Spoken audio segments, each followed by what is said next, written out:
दिल्ली के इंद्रलोक इलाके में सड़क पर नमाज अदा कर रहे कुछ लोगों के साथ बदसलूकी का मामला सामने आया। नमाजियों को लात मारने का वीडियो सामने आने के बाद ऐसा करने वाले सब इंस्पेक्टर की चौतरफा आलोचना की गई। वहीं अब इस घटना को लेकर ऑल इंडिया मजलिस-ए-इत्तेहादुल मुस्लिमीन AIMIM चीफ हैदराबाद सांसद असदुद्दीन ओवैसी ने बीजेपी के नेतृत्व वाली केंद्र सरकार से सवाल किया है। ओवैसी ने कहा कि दिल्ली में जुमा की नमाज के दौरान हालत-ए-सजदा में मुसलमानों को एक पुलिस अधिकारी जो वर्दी में थे, पीछे से लात मार कर और दूसरे मुसल्लियों नमाजियों को धकेलकर साफ जाहिर कर दिया कि किस तरह मुसलमानों के खिलाफ नफरत पैदा कर दी गई है। उन्होंने आगे सवाल किया कि प्रधानमंत्री नरेंद्र मोदी को बताना चाहिए कि भारत के मुसलमानों के ताल्लुक किस परिवार से हैं। ओवैसी ने इन दिनों मोदी का परिवार अभियान को लेकर ये बात कही। ओवैसी ने अपने ट्विटर पर एक वीडियो भी डाली। कल दिल्ली में लोग ज़ोहर की नमाज जुमे की नमाज अदा कर रहे थे। इंद्रलोक में रोड पर लोग नमाज पढ़ रहे थे और ये कोई नई बात नहीं है। जुमे के एक दिन ऐसा होता है।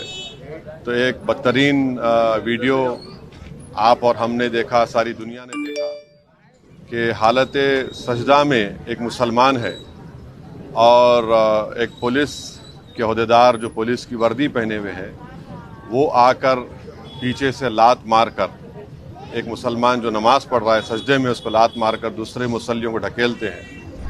तो इससे साफ जाहिर हो रहा है कि किस तरह से मुसलमानों के ख़िलाफ़ एक नफ़रत पैदा कर दी गई है और किस तरीक़े से जो पुलिस का जो ओहदेदार है उसके जहन में कितनी नफ़रत है मुसलमानों के ताल्लुक़ से। ये एक ऐसा वाक़या है जो सबको झंझोड़ के रख दिया और इससे ये बताता है कि मुसलमानों की डिग्निटी, मुसलमानों की इज़्ज़त कितनी है। और मैं वज़ीर आज़म से पूछना चाहूँगा, हमारे मुल्क के वज़ीर आज़म से, क्योंकि दिल्ली में जो लॉ एंड ऑर्डर है वो मरकज़ी हुकूमत के पास, सेंट्रल गवर्नमेंट, यूनियन गवर्नमेंट के पास आती है। मैं पूछना चाहूँगा हमारे वज़ीर आज़म से, बीजेपी के लोगों से, कि बताओ वो जो मुसलमान जिसको आप हालत सजदा में नमाज में था, जिसको लात मारा गया है, जिसकी बेइज्जती की गई है, उसका ताल्लुक़ किस परिवार से है? किस परिवार से है वो?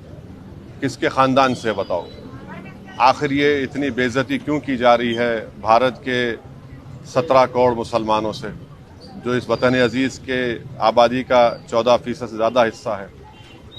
तो ये तमाम फ़िरक़ा परस्ती और नफ़रत के मज़ाहिरे सारी दुनिया और हम देख रहे हैं। तकलीफ़ होती है, मगर इंशाअल्लाह ताला ये नफ़रत का, ये जुल्म का इंशाअल्लाह ताला ज़रूर अल्लाह अपने फ़ज़ल से और करम से, मुझे यकीन है कि इंशाअल्लाह ये तमाम चीज़ों का ख़ात्मा होगा और ये तमाम चीज़ें रोकी जाएंगी। और दिल्ली में हम जानते हैं कि जब फ़सादात हुए थे तो कैसे एक मुसलमान को जब मॉब पीट रहा था वो अपनी जान की भीख मांग रहा था। इससे भी सबक हासिल नहीं किया वहाँ की पुलिस के ओहदेदार। कैसे एक वीडियो निकला था कि 3 मुसलमान ज़ख्मी पड़े हुए हैं और उनसे कहा जा रहा था कि पढ़ो, ये पढ़ो, और उसमें एक बच्चा उसकी फौत हो गई।